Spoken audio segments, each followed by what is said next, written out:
All right, let's let some people in. Let's let some people in and see what that does to everything. Oh my goodness, that changes everything. It does. It changes our whole outlook. Hello. Hi, guys. Lots of photographs. Help me open. Hi, everybody. Okay, let's get started.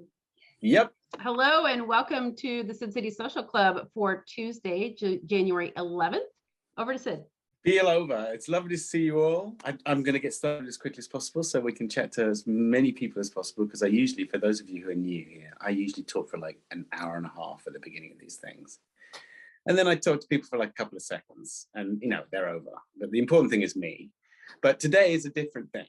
It's all going to be about other people. let's say hello to somebody. Oh my gosh. That's not true. It's not. We are starting with the birthday. We're going to go talk to Uli. Uli! It's her birthday in Germany already. Oh my goodness. Happy tomorrow morning. Right. Happy birthday, Uli. Let's say everybody's typing in happy birthday. So let's stop. Let's save their fingers the energy and get them to tell you happy birthday themselves. Happy birthday! Happy birthday! Happy birthday! Happy birthday! I always love that. It never gets old. Well, Uli, what time in the morning is it? It must be very, very, very early. 3 a.m. So oh my goodness, yeah, super early. Have you woken up? For me, my birthday was yesterday, but in the US it's still the 11th. So it's still the 11th. Good, that's great. So you've already woken up. You haven't stayed up. This is 3 a.m. tomorrow morning for you, not 3 a.m. Yes, I've set 5 alarm clocks. Woke up at the first. Do you have to go out today? Or are you going to stay in? I told my boss I would be working from home today, so smart. So I can go back to bed for a bit after this. How are you? How's your family? How is everybody? I'm fine, thanks. Family is fine so far, but I know we'll have a bit of a party on Saturday just with one of my cousins and my aunt and my mother, and so. Good. And you have one cat or more than one cat? I don't think I met your cat last time we talked. I have 2 cats. One is living downstairs because they. Oh, Jesus. Trying to eat your face off. It really wants just waiting for you to fall asleep.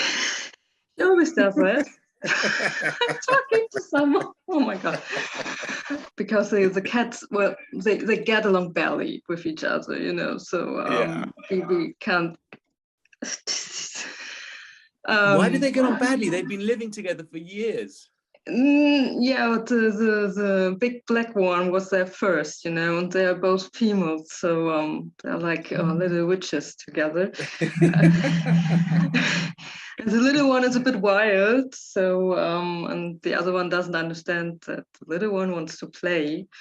It's complicated. It is complicated. I know, because I've been watching that, at least paying attention to that viral. There's a video of a cat that will not leave a box in a kitchen in America. It refuses to get off the box, but inside the box is something really important, because the family has 3 cats. As soon as one cat does eventually get off the box, another cat grabs its place.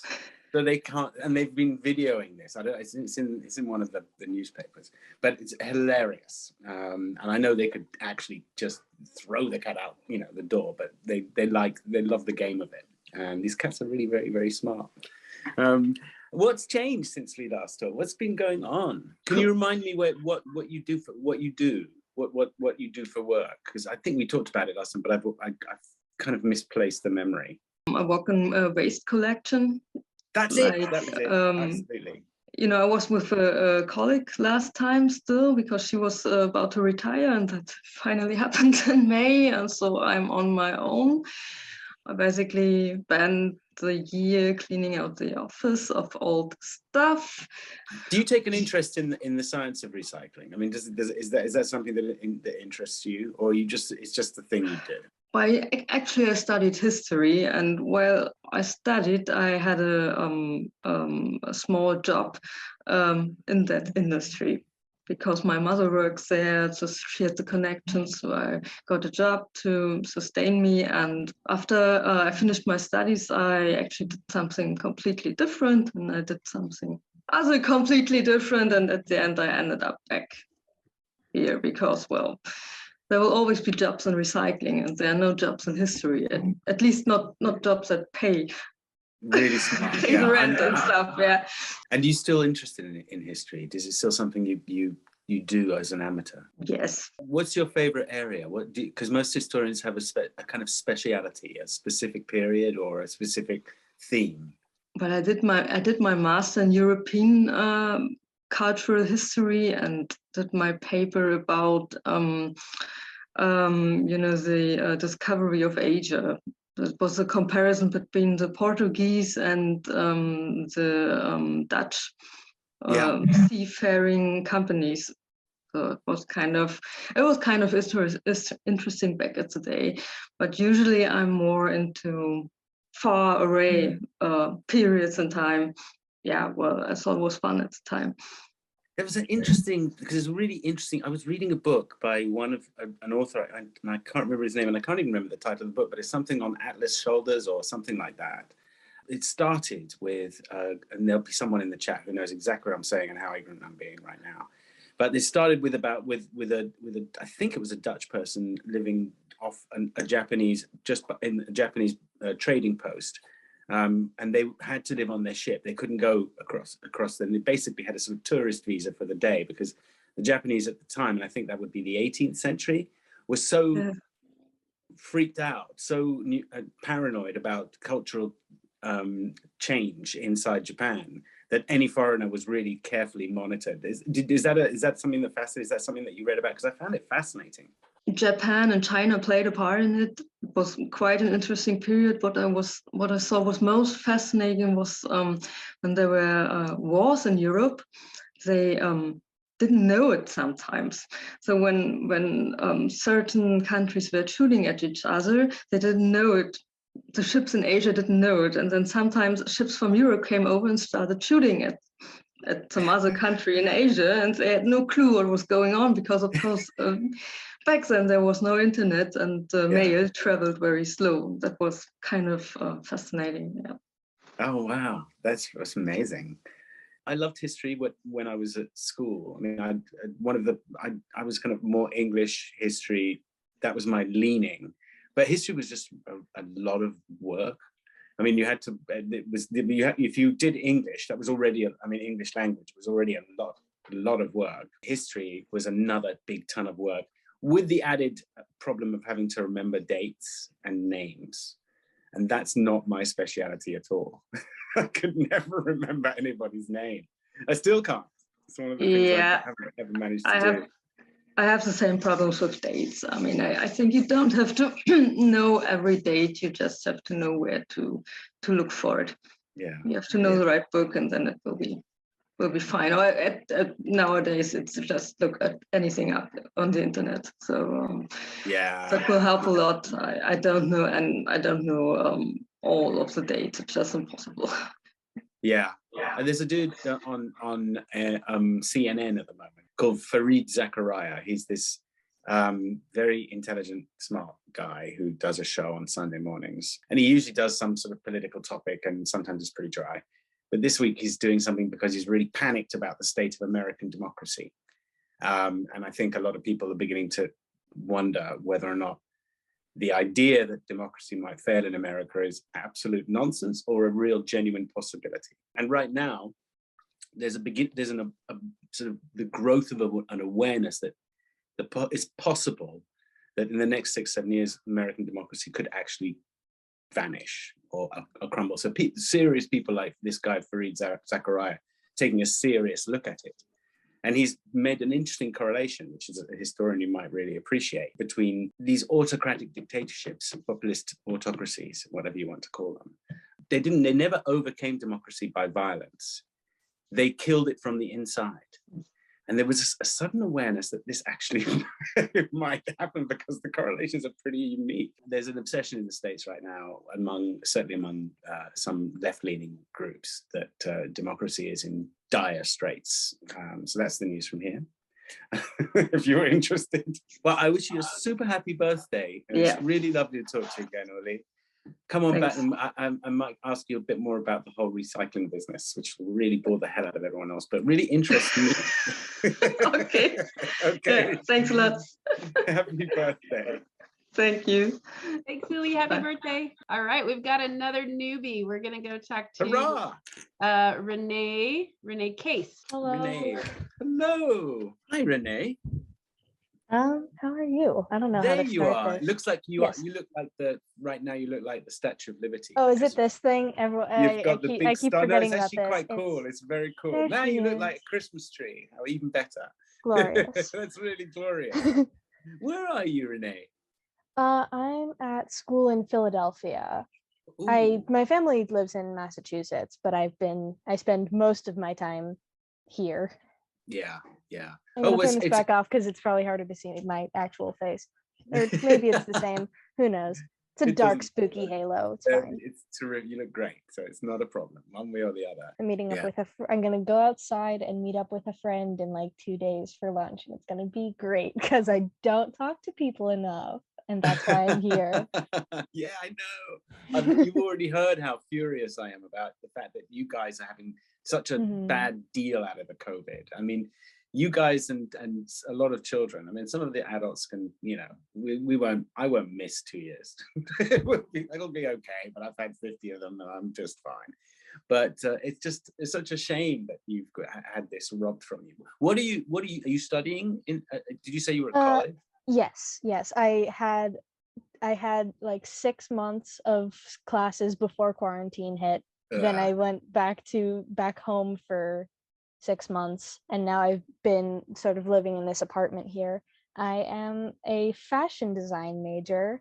Fantastic. That's fun. I do have pictures, but like a lot of my life is talking about that. So if we don't get to that right now, it's, we are game. We've got lots of great. We've got people. This is my most recent thing. This was my final from last semester. I made this coat and now I wear it whenever I go outside because I love it. It is beautiful, Renee. Thank you. That is smashing. That is such a cool piece. I love it. It's got big pockets. That's important. I know, big pockets. Finally, in the battle of the sexes, women have realized that big pockets are amazing. Men have been keeping the secret for years. I made my own pair of jeans with pockets that go almost down to my knees, and now I'm never going to buy pants again. Wow. I have other pictures. They're the Halloween costume that I showed when I was here before, and I also have some like progress pictures because sort of the how I make it is interesting and fun to me. So you seem to borrow a lot from previous centuries. The green coat was a very military coat that you've done something with. You've had a lot of fun with it, but it was definitely a military coat in his first life. And this, you see that whole double-breasted big brass buttons and all of that. I can see you, taking a big army across the water to invade Britain. Oh, especially with those shoes in the mud. Absolutely. And this has a I can't remember what it's called with the puffy back. A sort of like bustle 50s. A bustle. Yeah. That is very kind of, you could imagine Marie Antoinette, but just in the 60s. That's a really great fusion. I love that sort of thing. Is that conscious, or do you get the ideas from? I do like that. I feel like probably a problem in my career is, unless I go into costume design, is that I get a lot more inspiration from like movie costumes and stuff like that than from actual clothing. As I started making my own clothes, and now I never want to go shopping for like, I don't know, I always get stuff secondhand anyway. I don't know what actual stores are. Yeah, absolutely. Well, if you can make clothes like that, why would you buy them? Have you been hit hard by the COVID thing, or are you relatively out and about? Probably a lot of my sort of quarantine experience was shaped by like the first couple months back at my parents' house. Yeah. Because my dad was immune compromised, so those couple months were very, you had to be so stressful. Strict. Yeah. I didn't want to go back for spring break, and then suddenly spring break was 6 months long. Yeah. and just a whole bunch of stress around that. And I feel like Yeah. I'm still in that mode. Like I probably could go out more often than I do, but I'm just starting to sort of, I have think- two people that I will now meet up with outside. I've met up with a friend on Sunday and we sat outside until our hands got cold. Yeah. I think that's pretty good. I mean, I think you do what you can. And I mean, I'm not someone who has a lot of friends anyway. Well, I have hundreds. They're all right here. You're stuck with us now. But yeah, I don't often go out with friends. And whereabouts in Massachusetts? Are you on the east or west or in the center? We're pretty eastern. We were close to Boston, and now since my dad died, my mom moved into Boston, Oh, I'm which is so great for sorry. her. Yeah, that was a whole time. Yeah. Yeah, so now she has moved out of the old house and into Boston. So like, Yeah.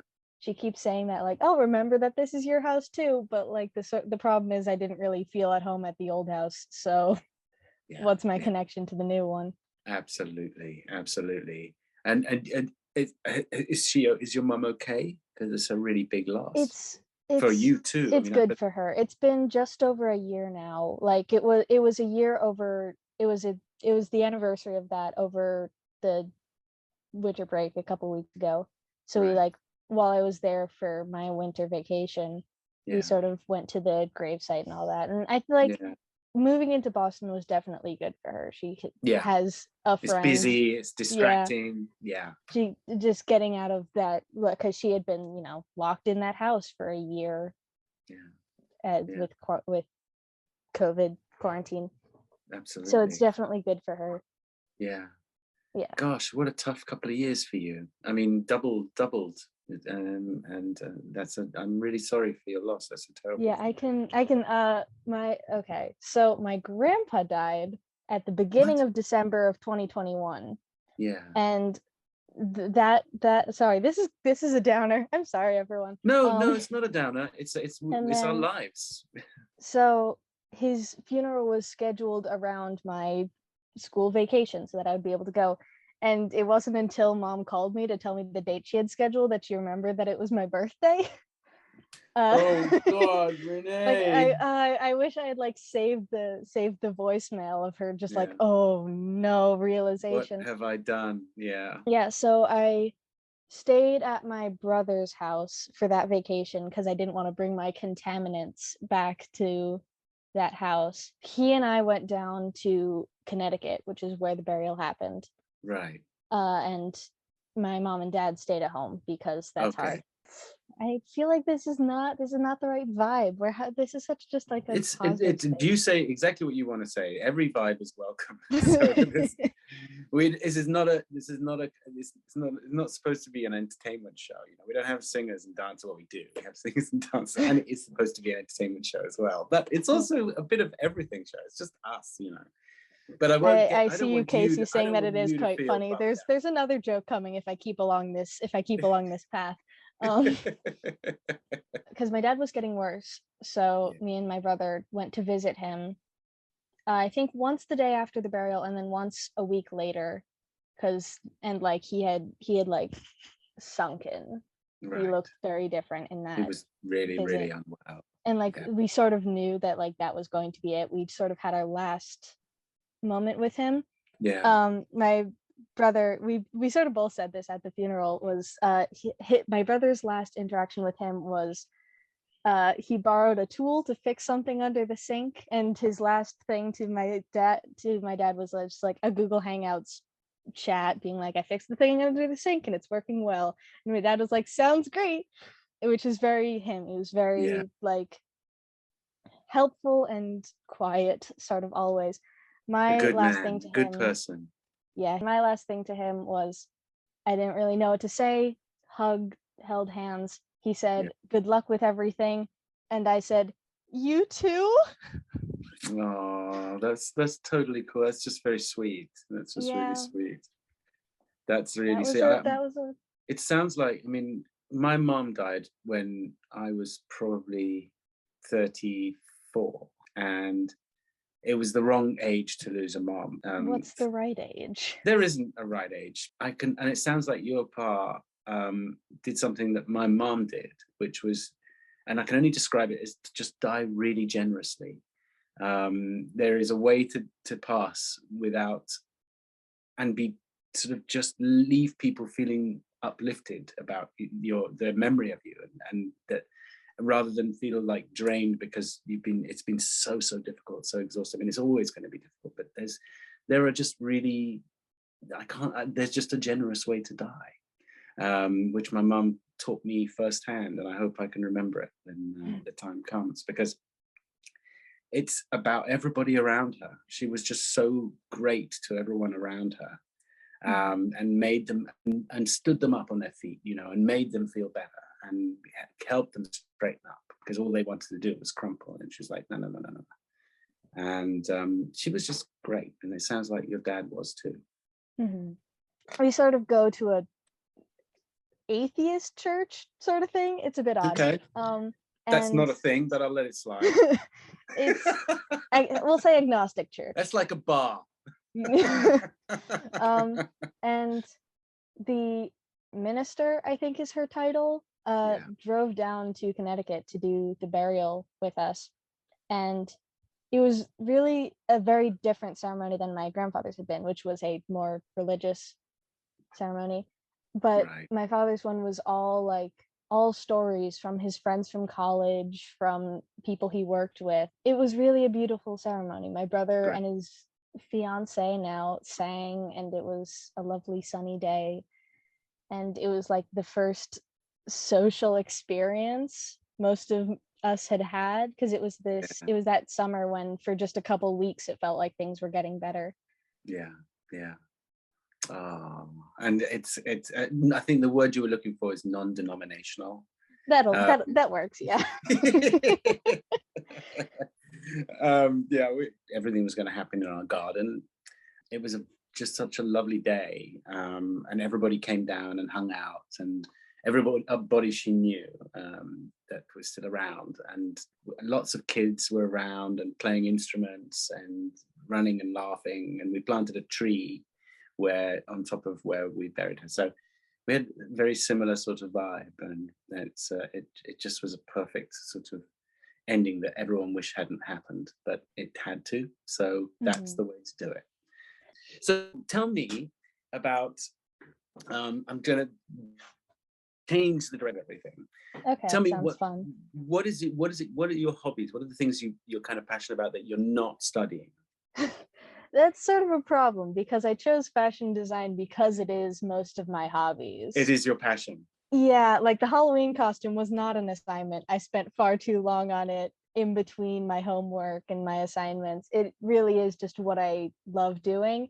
And we'll figure out if that's a problem later in my life, as long as I probably have some separation between my work projects and my personal projects. You've chosen an incredibly competitive career choice. Such a brave thing to do. I will choose for now to be happy that I am passionate about what I have chosen to work in, and hope that lasts. I couldn't agree more. I can't imagine any reason to educate yourself except for passion. Do you start with the drawing and then work your way, or do you attack it from another angle? Well, my brainstorming isn't pretty drawings. I have a sort of mathematical approach to it. Like I'm doing like architectural sketches almost of this, and I have a picture on that slideshow from earlier. I call it improvisational geometry, where like I'm thinking of it in terms of shapes and how they fit together. Awesome. So this is like a tiny little mannequin, and I can just sort of make mock-ups in paper to figure out what the general shape should be, and then I have like other pattern sets to make it fit me and to adapt it to a full-sized human person. Wow, you know what you're doing. You really do. This is astonishing work. So much fun. It's just astonishing. I mean, we've got people who design and make outfits and lines of clothes here too, so you'll probably find them. They're in the group amongst us. If you want to go back to the pictures of the final thing, now that people are looking at the collar, you can sort of see. Yeah. There's There's the curve on the front and then the spike sort of at the back. Print on the fabric, I was looking for a print that was just right and I couldn't find one, so I made a stencil. I like figured it out on graph paper and I cut it out and I like sort of sponged paint on to all of the pattern pieces That's amazing. because I needed it to Renee. be just right. I spent like is 3 months on this. amazing. Well, you must be good at it because it's not easy to even get into a place where you're going to major in fashion. I mean, there's a ton of competition for just those spots. So you are the cream of the cream. At least educationally, that's just amazing. You're incredibly talented. I just like making things and just Yeah, always have to be that's- doing something with my hands. There's a bunch of guys here that just do what you like doing too. Just doing stuff, making cool stuff. That's awesome. Brilliant, Renee. Well, I'm so happy to have bumped into you. Thanks for coming by and sharing your super talented work and some of your stories about your family. I hope your mom is good going forward. I hope you are, and the rest of your family, you've been beaten about by this whole period of time. Next time there's a big family gathering, it's planned to be a wedding, so that'll be nice for a change of Boom. pace. Absolutely. Thanks so much, Renee. It's lovely to talk to you. Thank you. I've been around a lot of stressed people for 2 years, and being here, I always get to see people who are excited about what they're doing and excited to Yeah. talk to each other. And thank They you are. for the things that you do. You are a welcome Happy addition. birthday to all the people mentioned earlier. Thanks, Renee. Thank you for sharing. We're going to go talk to Rob Levy. Hello. Rob, as I live and breathe. How are you, my friend? I'm good. How are you? Long time no see. Well, not that long. Very good. I'm really Yeah. good. So what have you been up to? During the break, I wrote something for an X-Files compilation they did. And I never really watched the X-Files, but I watched Millennium, and it covered Millennium. Ironically, the editor's like, do you have anything interesting, about this particular episode? Because he assigned you an episode. And I said, well, Andreas Katsoulis is in that. I went to his wake because the funeral parlor was down the street from my house. Right. So I wrote about that, and that's in the book. And now they're doing a Deep Space Nine one. So I have to choose episodes. I have to pick a couple episodes to do little essays on. Wow. And so I got to start on that in the next couple of weeks. And I'm working. How are you on- going to go about picking them? Because I guess it depends entirely on what you think you would like to write about. So, I mean, there's the thing, the great thing about DS9, there's not one that I don't like something about. Right. So I've tried to go for ones that I really liked, and a lot of them are already taken. So it's like, here's a list of stuff that's gone. And I wanted to try to pick something not a lot of people knew about. So my first bet was to do Move Along Home, which everyone trashes as a horrible episode. I'm like, well, let's write something fun and light, right? It's a pandemic. Let's write something light, right? And our man Bashir was gone. So I think I'm going to go for Duet. Ooh, great. Which great. is still one of my favorite ones. I had Absolutely. So what is this group that you're affiliated with which challenges you this way and gets you writing? Well, there's a book publishing company called ATB Press, right? They write books about Doctor Who, like Kolchak the Night Stalker. There's like a couple other people in the group, I think, that have something in that, but I can't remember. Right. And a friend of mine said, hey, he's looking for writers. You should reach out to him. So I reached out to him. He goes, I've got this Doctor Who one. So I wrote something for that, at the very beginning of the pandemic and turned it in. He's like, do you want to do another one? I was like, what are you doing? And he's like, the X-Files. I'm like, well, I never dug the X-Files, but Millennium was terrific, which is how I got into that.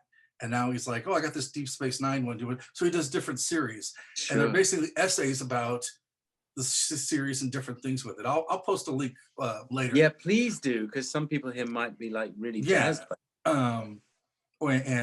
So that's been hugely fun. What's been most inspiring to you in the last period of time? What is the thing that's moved you? I do a radio show every Wednesday night, and the guy who does the radio show before me is an actual doctor. Right. And he was an ER urgent care doc when all this hit. And now he's into private practice, right? But literally just seeing him every single week, just beaten. I mean, I've never seen, I'm sure there's people in the world that have had, worse. I don't know how he picked it up and just kept doing it. And I kept saying, hey, how you doing? He's like, man, I'm beat. As much as I might complain or be upset about things in my life, I can't, I'm not dealing with that every day.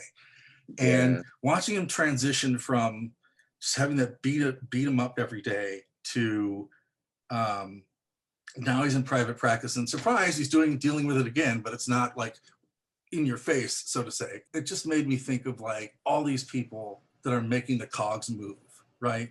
It's not even about capitalism or anything like that. It's all about just knowing somebody who's done that. So I think what has really moved me has been that, and just all the stories around the world. And I know this is going back a little bit, but at the beginning of the pandemic, when they showed all the people in Italy going outside and singing. Yeah, that was Boom. Great, wasn't it? And it's easy to forget those early days, remember, because not only were those the medical community and their support staff just dying, but teachers were going through it, and and people like yourself working in stores were just exposed to this thing every single day, and must have been really, really hard to sort of keep your sanity about what's going on. But it was so much more difficult back then. I told myself, like, okay, I'm not going to let anxiety override this. I'm not going to worry about tomorrow with it. I'm just going to try to find the beautiful moments of it and do it. I sort of like embraced this whole mindfulness thing, and just like day by day, find the best in people, be around people that just do incredible things, which is why this is so great, because literally everybody's a rock star. Right? Everybody's a rock star. A couple of the other things I'm doing, because I know you asked, I decided, I did like a lot of other people. I took classes and just kind of found stuff to do online, but I decided to actually learn about all the artists that I like, because I like art, but I never took art classes or anything. So I just started diving in to like reading about different artists and stuff, and that I liked, and learning about that, which has been awesome. That is awesome. Which artist have you been? So I've discovered this photographer named Don McLaren. He's English. Right. And he covered, the war in Syria. He's covered like all of these industrial strikes in England and Vietnam. And he does black and white photography, and it's really gritty. I like him. Been reading about Turner. One of my favorites. I love Impressionism. So I learned a lot about that stuff. When I was growing up, Warhol was like derided when I was a kid. Now he's obviously revered as, he wasn't derided by everybody, but in the popular world, and the people who didn't understand art just thought Warhol was a joke. And that was me and my guy, the people that was around. We just didn't get it. But he's incredibly smart. I still can't say I get it. I'm not sure I am either. He sort of made art kind of punk rock, and that anybody could do it with anything. Yeah. The desolation and the isolation of the pandemic sort of made Hopper really cool again. Yeah. Edward Hopper. And I've always, whenever I go to Chicago, I go to look at the Nighthawks at the Art Institute. And I'm just fascinated by his stuff. And then I like Modigliani a lot. Oh, yeah. So you like the tearaways. You like that. Do you like Cézanne? That's he's another kind of one who changed everything. And Seurat. I like Seurat a lot. Yeah. My wife loves Monet. So I've kind of learned to appreciate that by osmosis. And they're all amazing. They're all art is amazing. And just try to discover new stuff, right? Colin might come and visit us, because he's, I think, over in the States, but he's so we're thinking of taking him to one of the things here is the Norman Rockwell Museum. So I think he hung out here. So and I've never been. So in Massachusetts, I don't know where exactly. I think it might be in the Berkshire somewhere. So that's I think we'll do that. My friend named Alan is like, hey, I'm doing a music podcast. Do you want to do it? And I'm like, okay. And it's a commitment to do it every week, because it's a music one, but it's like, it's been actually pretty cool. That's great. Last week we did Bowie at 75, right? Wow. So we all talked about Bowie. You're a good person to ask this too. Is it just me, or has the whole world gone to hell since David Bowie died? That's why. You're right. It was David Bowie going. We lost our dark star. So can I ask you one last thing? Yeah. It's been driving me nuts. What is the painting behind you? That is a painting that my mom had in her house when I was growing up. Painted by Vakovich. It's just cool looking. And it's it's basically, it's entitled Erda. It's Yeah. which is the Earth mother from the Yeah. Teutonic legends. And I was really excited by, I love the Wagner operas and the Ring Cycle and all that Yeah. stuff. So Yeah, I did. Yeah. Erda starts the whole thing off, and I was like, Erda. So I've always loved it. It's really cool. And it reminds me of my mom and, you know, growing up and everything like that. But yeah, that's what that is, Erda. Cool. I've got a really good one my son painted when he was, I think, 7. I'm very proud of this. This is the kind of art I absolutely Oh, that's cool. Can you see that? Yeah. And that I would pay money for that. That almost looks like a Duchamp. It is. It's like there's a Mexican artist called Rufino Tamayo, Okay. and he paints much like this. But I'll talk to one more person if I can. Yes. But it's been lovely doing a pit stop with you, my friend. Yeah. Take care.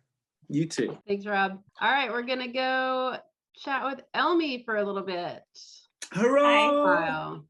Hi, how are you? Elmi? I'm You very well first. indeed. I'm very well, thank you. I've recovered totally from my travels. I kind of feel like I'm home and I haven't got to deal with anything now, which I really like. How are you? Because you've not been 100%. This year has been something. Terrible. Yeah. Not terrible in terms of years. I would class like 2020 was the best year of like my life just because of the social club, and then again because of the social club, this year has been like second to that. It's just it's not being lonely. Yeah. It's I mean, we got to the upside is we got to meet your beautiful mom. Well, she says hello and stay safe. Okay, thank you. Well, say hello and stay safe back to her. And what's going on? What are you up to? Well, I have 3 questions and a poem for you. Okay, let's go. So at some point this year, I don't remember when, it was months ago, you asked Savannah, how have you changed this year? And then you said you had an answer, and then you didn't answer the question yourself. It's just been bugging me ever since. I think I changed incrementally. I think that I did something which I always knew I could do, but have never really achieved. And so it was more the final last motion, the rock coming to a rest, or the rock moving, whichever way you want to look at it. And that was, I changed as a person. I kind of spent a lot of my life knowing that was possible, but finding it incredibly hard. And that I just know that change actually happened. And that was pretty cool. It was pretty relaxing for me. Not relaxing, that's not the right word. It was, I feel that I'm much more capable. I can do anything because if you can change yourself, that's an incredible achievement. Because it's one of the hardest things to change. What ways do you feel that you have changed? I think it's like a lot of small marbles in a box. They all have to find their right place, and so it's not one way. Like I'm more relaxed about people I don't understand or something like that, which is true, by the way. But or I'm more allowed. But it's a whole bunch of little ball bearings that have all found their way into, or at least beginning to find their way into the correct holes, or into holes where they feel relaxed and happy. And so it's a bunch of different atoms that have found hammocks in my body, and they're just swinging on those hammocks and enjoying the evening view instead of fizzing around freaking me out all the time. That's been pretty fundamental. So it includes being more accepting of ideas that I'm too lazy to negotiate, which is partly the community in the club here who are so varied and sparkly, that it's been a wonderful trip to take on board a lot of those things. Some of those things I was discriminatory of just 2 years ago.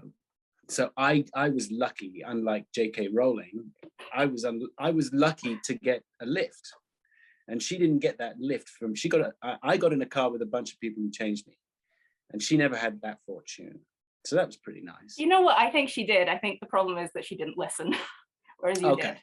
Okay, that's possible. That is that an okay answer? Because that's Yeah, actually what I got. I mean, it was vague in places, but I kind of understood it. That's pretty much me in a nutshell. Vague in places. Months and months and months ago, again, probably a year ago, you mentioned, sorry, Mel, you mentioned sushi videos. You're watching, like, you really like the precision of the knives. And I love that. then you said you moved on to woodworking, and watching that. And I'm like, where are you now? I think right now, weirdly, I'm kind of obsessing on, people are doing videos of boats designs that can really deal with incredibly difficult weather on the ocean. Now, it's weird, but I have no ambition to buy a boat. I could probably never afford it. But I love watching these guys take their boats in these huge storms, and these things don't all die. They don't all drown. And I'm amazed. And it's just two old people, and they're on this boat alone, and they go 7,000 miles. And I'm amazed by that. I just love their wanderlust. I love their, like, we're just going to go out into the ocean. You know, that thing that scares the living daylights out of everybody because you can't see the bottom. And there could be some monsters down there. And they're just scooting along the top. And they're just fantastic. I think it's called FPB. And they build a kind of boat design that is called FPB. And it's astonishing what these can do. So I'm nerding out about cruise ships, sailed by two old people, very old people, very Has sweet. that in any way influenced your turtleneck today? Yes, it must have done. It must have done. I've got, this is, my maritime look. Okay, so what's that last question? Hopefully these are answered perfectly. At some point you mentioned what your mother was like, what senses you associate with her, and about your, like, the nature versus nurture influence on you. Like, how much of you is her? Good question. It's incredibly hard to know what I think I might have, as you alluded to, and sort of inherited from her, what her greatest influences on me were. I think that she was all about courage. So she never lacked it. She, went right out to Africa in her 20s and came back with a man who was African at a time when people weren't cool with that. She dealt with people spitting on their faces as they walked past them in London. And a father who was not relaxed about it. And for better or worse, married him anyway, because she decided she was in love. And that kind of tenacity and courage I really admired. And I think that helped me because I've been the victim occasionally, obviously, like everybody growing up, of some discrimination. And but that I knew that someone like my mom was always around the corner, that didn't make me despair about the world. It's like, okay, I'll ignore you. I'll wait for the person who I know exists, who is just around the corner. It's not necessarily my mum, but there's a million people like her, and they're a stronger army than your guys. And that gave me a lot of courage, and just made me, like, it turned it, these horrible things that people would say just became water off my back, as opposed to getting me down. So I think that was probably the most important thing. The other thing was I probably learned from my father, who I only met once every 8 years, up to a point. I counted it. But I made him up in my head. Because I didn't know him, I created him. And so he was this amazing man who was always kind and who was just incredibly attentive. And so I took my fabrication of him as an influence on how to live, which is kind of wacky. That's an actual construct, I talked to Ariel or one of the other guys about how the mind works. I mean, I guess that's you deciding what you want to be and then being that. I guess, but I prefer to have someone to be the role model instead of just deciding for myself. So I like to steal stuff from people, and I will steal any good trait I can find. And that kind of informs my acting. So I steal mannerisms and ideas and pauses and sentences and inflections, you name it. I steal it. There's that phrase saying you're like a combination of the 5 people you hang out with most, or the most people you spend the most time with. Like the ways that I have changed in the last couple of years have definitely been in that direction, just from people in the social club. That's wonderful. So like basically before the social club, the only people I knew were my parents and my sister. So like I didn't really know who I was. So yeah. Through the social club, just I've been able to take pieces of people, pieces of you and pieces of Mel especially. You're welcome. And yeah, during this year, I found myself missing you a lot. So I kind of, you kind of have this energy of some sort while you were gone this year. I kind of sought that out in other places, not realizing that I was doing that. And every time, okay, well, so that I found one presenter on this show that reminded me of you. And that is the rabbit hole I ended up going down. Yeah, that's and very sweet. Like I'm so deep in obsession. I've dragged so many people in the social club. Ellie. We're getting back to a kind of at least saying hi to each other once a week instead of once a month, which it basically turned into. And even then I wouldn't be reliable to turn up. But I think we all need a bit of this. I would think we all need to just know that things haven't completely crumpled, and there are some things that stay the same. And I think we need structure, even though some of us may think of us as not particularly structure oriented. But I think that the thing they say about children, they desperately need structure, is true of adults too. It's just that we're forced into a kind of independence. It's not necessarily healthy. So I kind of really enjoy coming and talking and finding out about all our rock stars, as Rob said. And you are definitely one of them. And it's and the influence that you have on other people because of your bravery about what you do and what you're going through and showing your writing and art and all those personal things has been really eye-opening, I bet. It's certainly a good example. You walk the walk and not just talk the talk, which is great.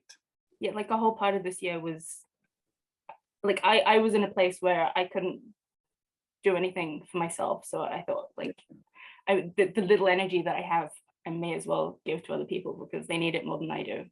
That's very sweet. And I burned myself out and got even sicker. So everybody who has vaccinations, you're keeping me alive right now. No, I'm grateful to the people in the social club because the point at which I realized I could step back was the point at which I realized that other people had it handled. Yeah, I didn't have to do it all myself. So thank you to those people. Everybody cares about you. I mean, that's a generalization, but there's a huge lump of people who give a damn. Yeah, there really is. Yeah, absolutely. Again, February last year, you asked for people to read you some poems. Of and course. Not one single person. Never happened. Never happened. Some of these things never happen. Like I know Mel hates poetry, but look, I purposely I chose one that does not rhyme. It is barely a poem. It is just a piece of writing. I would love to hear it.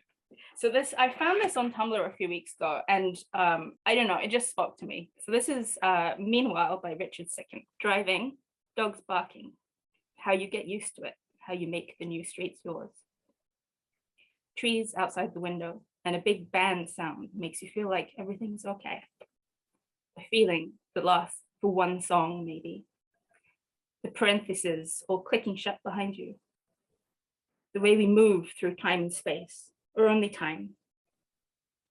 The way it's night for many miles, and then suddenly it's not, it's breakfast. And you're standing in the shower for over an hour, holding the bar of soap up to the light.